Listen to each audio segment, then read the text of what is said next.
The Barker clan kills an officer in their fruitless robbery. August 22, 1933. The notorious Barker gang robs a Federal Reserve mail truck in Chicago, Illinois, and kills Officer Miles Cunningham, netting only a bunch of worthless checks. The Barkers soon returned to a crime with which they had more success: kidnapping. A few months later, the Barkers kidnapped wealthy banker Edward Bremer, demanding $200,000 in ransom. After Kate Clark married George Barker in 1892, she gave birth to 4 boys: Herman, Lloyd, Arthur, and Freddie. Ma Barker, as Kate was known, was ostensibly responsible for discipline in the family, but she let her boys run wild. She defended her children no matter what they did, saying, "Oh, if the good people of this town don't like my boys, then the good people know what they can do." All the Barker boys became involved in crime during their childhood. In 1922,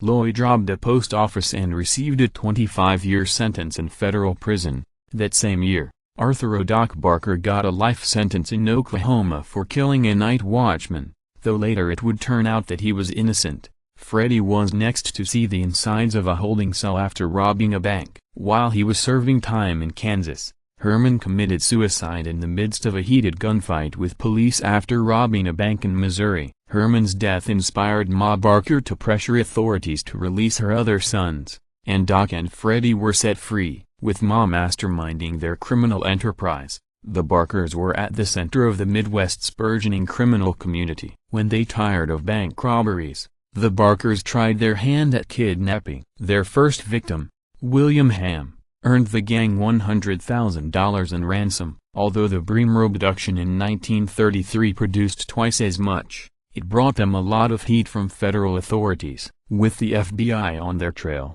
Doc and Freddie attempted plastic surgery, but this half-baked idea left them only with disfiguring scars, and Doc was captured in early 1935. Doc, who was later killed while attempting to escape from Alcatraz in 1939, refused to talk to authorities, but police found papers in his hideout that led them to Ma and Freddie in Lake Queer, Florida. After a ferocious shootout lasting 45 minutes, the Barkers lay dead from the fusillade, machine guns still at their sides. 12 years later, Lloyd Barker was finally paroled. He too met a violent demise, but not at the hands of the police. His wife shot him dead in 1949. Father George Barker, who was never part of the Barker gang, was the family's sole survivor.